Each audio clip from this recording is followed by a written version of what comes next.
Donc, pour dire quelques mots sur ce, donc c'est un programme équipement prioritaire de recherche. Donc, c'est dans le cadre de programmes d'investissement de la France. Et en l'occurrence, c'est un programme qui s'inclut dans le programme de France 2030. Donc, il y a un certain nombre de PEPR qui sont mis en place et dont un qui a été mis en place alors un petit peu différemment des autres sur les forêts. Donc, il s'intitule Forêts et changements globaux des socio-écosystèmes en transition. Et alors, je vais y revenir un peu plus loin, mais dans le cadre de ce PEPR, donc, il propose en fait une vision sur, la, sur enfin, sur les écosystèmes forestiers et sur la recherche qui pourrait y être menée. Un certain nombre de projets ciblés ont été mis en place. Et donc aujourd'hui, l'objectif du webinaire d'aujourd'hui, c'est de parler d'un de ces projets ciblés qui s'appelle le Forest Hub. Donc le nom un peu plus long, c'est Integrative and Education Hub, Think and Do Tank. Alors, je vais expliquer un petit peu ce qu'il y a là-dedans. Alors pour revenir un petit peu sur le PEPR lui-même, donc ça, ce sont les diapos qui suivent sont reprises. Alors ça ne bouge pas. De la présentation, enfin, d'un certain nombre de webinaires qui avaient été déjà réalisés, qui présentaient le PEPR dans son ensemble. Ça n'a pas bougé sur votre écran, je ne pense pas. Non. Alors, chez moi, ça bouge. Bon, je commence. Ah. Faut que tu changes le partage, je pense, Nicolas. Voilà. Donc, ça, ce sont des diapos que j'ai reprises de la présentation générale du PEPR. Donc, c'est un programme qui est donc de 50 millions d'euros sur 8 ans, qui est piloté par INRAE, avec un copilotage par le CNRS et le CIRAD. Mais l'idée et l'objectif de ce PEPR étant bien d'embarquer toute la communauté scientifique qui travaille ou qui souhaiterait travailler sur les forêts dans ce programme de recherche. Donc là, vous avez dans le tableau un peu la liste des personnes qui ont travaillé jusqu'à présent sur le développement de ce programme, sachant que ça fait presque 2 ans, je pense, qu'il y a des discussions autour de cette proposition de PEPR. Donc l'ambition un peu scientifique de ce PEPR, c'est de fédérer, structurer et pérenniser la recherche sur une nouvelle vision qui est celle des socio-écosystèmes forestiers. Donc c'est un peu dans ce cadre conceptuel-là qu'on souhaite présenter que se présente ce programme. Et il y a également des enjeux assez forts de promotion de l'interdisciplinarité, d'approche multi-acteurs, et l'idée étant en fait, de pouvoir proposer à la fin des trajectoires de transformation de notre société en lien avec les écosystèmes forestiers. Donc derrière, il y a des enjeux d'expérimenter des trajectoires innovantes de gestion, de restauration, de conservation. Et puis, il y a également une dimension sur la formation. Je passe très rapidement donc pour dire que dans ce PEPR, il y a un certain nombre de défis scientifiques qui ont été identifiés. Donc, essentiellement quatre défis scientifiques. Donc, un lié au mode de gouvernance des activités associées à la forêt, à sa valorisation et sa conservation. Donc, quelque part, toute la dimension sociétale qui peut y avoir derrière les trajectoires de transformation qu'on souhaite identifier. Il y a un deuxième défi scientifique sur la bioéconomie, et en particulier l'économie du bois, qui soit performante sur les plans environnementaux, socio-économiques. Il y a un défi scientifique sur la résilience des forêts et sur leur adaptation, et puis aussi l'adaptation de la gestion forestière. Et puis enfin, un quatrième défi scientifique sur les capacités de monitoring, de suivi des dynamiques forestières et d'anticipation de leur trajectoire. Donc, bon, ça reprend un peu ces quatre défis scientifiques, donc défis sociétaux, adaptation, bioéconomie et suivi de la dynamique forestière. Et alors, pour les outils qui vont être mobilisés pour répondre à ces défis, bon, ils sont assez multiples, mais il y a notamment 2 types d'outils qui vont être mobilisés. Donc, d'une part, des projets ciblés et d'autre part, des appels à projets ouverts. Donc aujourd'hui, de quoi on parle? On va parler d'un des projets ciblés, donc d'un des outils, enfin voilà, un des projets dans un des outils qui va être mobilisé dans le cadre de ce PEPR. Donc c'est quoi les projets ciblés? Bon, ce sont des projets sous une forme classique de projet, donc il y aura une contractualisation qui sera faite entre un établissement porteur de projet et l'ANR, et ensuite un certain nombre d'établissements qui seront partenaires dans un consortium pour la mise en œuvre de ce projet ciblé. Donc, ce qui fait la différence entre le projet ciblé et d'un projet qui serait issu d'un appel à projet, c'est que ceux-ci sont préidentifiés dans la proposition du PEPR, sachant que pour le moment, en fait, les projets ciblés qui ont été identifiés sont dans une phase de préconfiguration. C'est-à-dire il y a le concept du projet ciblé qui a été défini, mais tout le contenu du projet, tous les partenaires à embarquer dans le projet, ça reste à être construit. Et c'est en fait la phase qui démarre maintenant. C'est cette phase de construction enfin vraiment de construction du contenu des projets ciblés. Alors pour les lister, donc il y a 5 projets ciblés qui ont été identifiés. Donc 3 projets un peu plus en lien avec les défis scientifiques et 2 projets ciblés qui sont un peu plus transversaux. Donc je vais pas rentrer dans les détails, ça fait l'objet d'autres séminaires. Donc il y a un projet ciblé sur les processus adaptatifs et l'adaptation des stratégies de gestion. Il y en a un sur l'analyse et la gestion des risques multiples dans les socio-écosystèmes forestiers. Un troisième sur les systèmes intelligents de suivi écologique des forêts. Il y a celui qui nous intéresse aujourd'hui, donc le Think and Do Tank, le Forest Hub. Et puis un cinquième projet ciblé transversal sur le partage, l'intégration des données. Donc voilà un peu, d'une manière générale, ce qu'il y a dans le PEPR. Bon, sachant que les 4 directeurs du PEPR sont présents aussi aujourd'hui, donc si vous avez des questions sur le PEPR d'une manière générale, ben, ils pourront y répondre beaucoup mieux que moi. Donc pour en venir au projet ciblé qui fait l'objet du webinaire d'aujourd'hui, donc c'est le Forest Hub Think and Do Tank. Donc ce serait un projet ciblé qui serait porté par le JP Ecofort et par AgroParisTech. Alors ce qui me fait penser que j'ai oublié de me présenter. Donc je suis Nicolas Picard, en fait, le directeur du JP Ecofort, donc voilà, enfin, la structure qui serait porteuse de ce projet ciblé. Et donc pour l'autre structure, AgroParisTech, qui est donc copilote de ce projet ciblé, ce serait Maya Leroy, donc qui est pas là aujourd'hui, qui est également voilà, la coordinatrice de ce projet ciblé. Alors pour en venir un petit peu à la raison d'être de ce projet ciblé, l'idée c'est qu'il y a des questions qui doivent être débattues pour définir les chemins de transformation pour notre société. Et là, j'ai pris un peu deux exemples qui sont illustrés sur la diapo.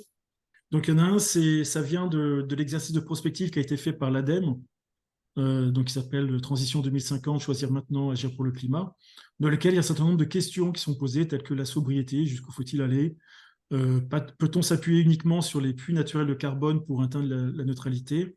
Et voilà une autre question liée à, à l'économie du bâtiment. Donc, ces différentes questions qui sont posées dans l'exercice de prospective de l'ADEME, on voit que pour y répondre, il va falloir aussi apporter des réponses sur les socio-écosystèmes forestiers. Et donc, c'est tout le rôle, quelque part, de ce projet ciblé, d'apporter, en intégrant les connaissances, en combinant les disciplines, en impliquant les acteurs qui seront impliqués par ailleurs dans le PEPR dans son ensemble, pour apporter des réponses. Alors, je ne dis pas spécifiquement à ces questions-là, hein, mais à ce type de questions. Un autre exemple, c'est un débat scientifique qu'il y a eu récemment entre deux groupes de scientifiques sur le rôle des forêts dans le changement climatique, avec deux pétitions qui ont été adressées à la Commission européenne en fin d'année dernière. Donc un groupe de scientifiques qui a adressé une pétition qui prenait position en faveur de l'utilisation du bois pour lutter contre le changement climatique. Alors, je schématise un petit peu. Et puis, il y a une autre pétition qui, au contraire, enfin, défendait la position d'un stockage du carbone sur pied dans les forêts. Et donc, ça, en fait, c'est pour illustrer le fait que même sur des questions qui sont assez essentielles pour savoir quel va être le rôle des forêts dans les transitions et dans la transition écologique, même au niveau scientifique, il n'y a pas forcément de, de point de vue enfin, en tout cas, de consensus général sur le rôle que les forêts pourraient avoir. Donc, le Forest Hub a pour objectif de s'attaquer quelque part à ce genre de questions, de débats, en mobilisant les acteurs, en intégrant les résultats qui seront produits par le PEPR en général et par les autres projets ciblés du PEPR en particulier. Et alors, c'est un projet qui serait sur la durée du PEPR lui-même, donc sur 8 ans. Un budget, bon, ça c'est très indicatif parce que de toute façon, dans la phase actuelle de précision du contenu du projet, on va être amené à budgétiser un peu plus précisément en fonction des actions qu'on va programmer le budget de ce programme ciblé. Donc ça, c'est bon, voilà, c'est très indicatif, mais c'est quand on aura précisé le contenu du projet, on y verra plus clair sur son budget. Et comme c'est un des projets ciblés qui se veut très intégratif, en fait, tout partenaire scientifique est potentiellement concerné par ce projet. Donc l'idée, c'est de pouvoir intégrer les résultats, les connaissances qui vont être produits par les autres projets ciblés et les autres projets en général du PEPR, et en échange de fournir des scénarios, de la communication, des connaissances intégrées, également de la formation qui permettent également de cadrer les autres, enfin, pas de cadrer, mais de contribuer aux résultats des autres projets. Également des interactions fortes qui sont prévues avec le projet ciblé transversal sur l'intégration des données. Alors, qu'est-ce qu'on a prévu pour le moment dans ce Forest Hub? Et en fait, l'objectif du webinaire d'aujourd'hui, c'est aussi de voir l'intérêt que vous pouvez avoir à contribuer à une des activités du Forest Hub. Alors, ça peut être dans le cadre qu'on propose aujourd'hui, sachant que le contenu n'est pas encore précisément défini. Donc, en fait, il y a encore la liberté d'intégrer des apports que vous pourriez avoir. Donc, le Forest Hub est structuré en 4 work packages pour le moment. Donc, un premier sur une étude prospective, un deuxième sur les Living Labs, un troisième sur les analyses et synthèses, et un quatrième sur la formation. Donc, je vais parcourir un petit peu, bon, ça va être très rapide, hein, ces quatre work packages. Donc, le premier sur l'étude prospective, l'idée, c'est là de mener une étude prospective comme on les connaît pour explorer des scénarios pour les transitions possibles pour notre société et pour les socio-écosystèmes forestiers. Donc, y compris à partir de signaux faibles qui pourraient s'amplifier dans le futur, et en utilisant des approches qui soient aussi bien quantitatives que qualitatives. Et donc l'idée, c'est en fait que cette étude prospective puisse nourrir le débat et aider à des négociations entre différents acteurs. Donc le résultat attendu de ce work package, ce serait des scénarios à moyen et long terme sur le devenir des socio-écosystèmes forestiers. Le deuxième work package, donc là, c'est un soutien à l'innovation avec des approches Living Lab, avec un certain nombre de tâches qui pourraient être menées dans ce work package, en particulier de cartographier les réseaux d'acteurs forestiers, alors que ce soit des réseaux, ça pourrait être des réseaux de différentes natures, hein, des réseaux de mesures scientifiques, par exemple, ça pourrait être enfin, de mesures scientifiques et d'observation de la forêt, ça peut être des réseaux en lien avec la biodiversité, comme le réseau Natura 2000. Ça pourrait être tous les réseaux liés à la filière forêt-bois, donc des réseaux plus professionnels, et puis également les réseaux de formation. Et en parallèle de cette cartographie de ces différents réseaux liés aux socio-écosystèmes forestiers, de faire également une cartographie des conflits et ça permettrait d'avoir une sorte d'état des lieux de là où se situent les enjeux aujourd'hui, donc ce qui permettrait en fait de préparer un petit peu la mise en place des Living Labs. Une autre tâche qui pourrait être mise en œuvre dans ce work package, ce serait une sorte de plateforme de dialogue avec les acteurs pour faire remonter, pour identifier des questions telles que celles que j'avais données en exemple sur la diapo introductive du Forest Hub.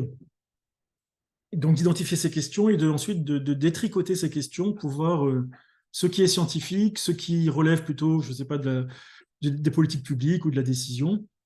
Et ensuite, pour les questions scientifiques, soit de relayer ces questions auprès de la structure de gouvernance du PEPR pour alimenter éventuellement des appels à projets, soit traiter ces questions dans le cadre d'analyse et de synthèse ou dans le cadre des Living Labs, bon, sachant que les analyses et synthèses, ce sera le work package suivant. Également comme tâche dans ce work package de développer un réseau de projets Living Lab, donc des tiers-lieux pour l'innovation, donc suivant, bon, qui ne sont pas encore définis aujourd'hui, mais qui seront à définir dans la phase de développement du Forest Hub. Et puis également, dans ce work package, développer des analyses plus réflexives sur les projets. Donc les résultats attendus de ce work package, ça peut être des cartographies des projets, des réseaux, des conflits, des policy briefs, des sujets de recherche pour les appels à projets, et puis tous les résultats qui peuvent, plus en termes d'innovation, qui peuvent découler des Living Labs. Et puis également une partie un peu plus de restitution auprès des acteurs des résultats de ces actions de dialogue, donc avec des conférences, des colloques, des réseaux de projets d'innovation, et puis également une communication auprès d'un public plus large. Le troisième work package de ce Forest Hub, donc ce serait une partie plus centrée sur les analyses et synthèses. Alors qu'avec une première peut-être analyse qui serait amenée sur les concepts même sur les socio-écosystèmes forestiers. Donc essayer d'un petit peu analyser, alors ça peut être aussi ces concepts d'un point de vue théorique, mais également voir les différentes perceptions, les différentes visions des socio-écosystèmes forestiers qui peuvent exister. Dans ce work package également, une autre tâche qui serait mobilisée à travers les différentes analyses, mais qui serait de collecter des jeux de données, de les compiler et de construire des analyses à partir de ces nouveaux jeux de données qui ont été compilés, ou alors aussi en s'appuyant sur des revues systématiques de la littérature. Et donc là, il y a plusieurs modèles d'analyse et de synthèse qui peuvent être suivis. Donc ça peut être fait suivant les modes de travail du CESAP, donc avec des analyses et de synthèse plutôt orientées vers des productions scientifiques de haut niveau, ou bien un autre mode de travail, ça pourrait être celui des expertises scientifiques et techniques collectives d'INRAE, où là, on arriverait à des résultats plutôt tournés vers l'opérationnel. Également, dans ce work package, avoir l'idée de restituer les résultats de ces analyses et synthèses à un public large. Donc, les résultats attendus pour ce work package, ce seraient des analyses et synthèses, des ouvrages, des cartographies des controverses, et puis également des conférences. Et enfin, pour finir, le quatrième work package, donc, qui aurait trait à la formation. Donc l'idée étant ici d'essayer de préparer une nouvelle génération d'acteurs forestiers qui soient capables de faire face aux enjeux futurs des socio-écosystèmes forestiers. Donc avec des tâches telles que l'appui à des cursus pour accroître l'interdisciplinarité dans la formation, également développer une communauté interdisciplinaire de doctorants, développer un réseau d'appui de la recherche à l'enseignement, pérenniser les formations qui se font sur le terrain, avec des modules d'enseignement sur le terrain, et puis développer des plateformes d'enseignement.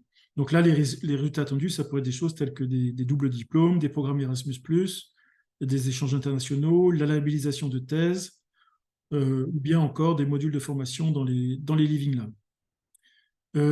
Ce que je n'ai pas dit, c'est que l'idée aussi, c'est de pouvoir croiser les activités entre ces différents work packages. Alors, croiser dans le sens où pas simplement alimenter un work package avec les résultats d'autres, mais vraiment d'avoir des activités qui soient communes à plusieurs work packages. On pourrait imaginer, par exemple, qu'il y ait des ateliers de prospective qui se déroulent dans les Living Labs, donc ça croiserait le work package 1 et le work package 2, ou bien on pourrait imaginer également que des analyses et synthèses soient menées en lien avec alors, soit produisent des résultats qui soient utiles pour la formation, soit une activité qui soit menée directement, qui soit croisée entre le work package sur la formation et le work package sur les analyses et synthèses. Bon, mais c'est des choses qui sont à construire. Alors, pour terminer, donc ça, à nouveau, c'est une diapo qui est reprise de la présentation générale des PEPR. C'est un peu pour voir en termes de calendrier comment les choses vont se passer à partir d'aujourd'hui. Donc actuellement, comme je le disais, ce que je vous ai présenté, c'est issu d'un travail de préconfiguration du projet ciblé. Donc là, maintenant, on rentre dans une phase où on va préciser le contenu et le budget de ces projets ciblés. Enfin, c'est-à-dire, en fait, développer le document de projet proprement dit de ce projet ciblé.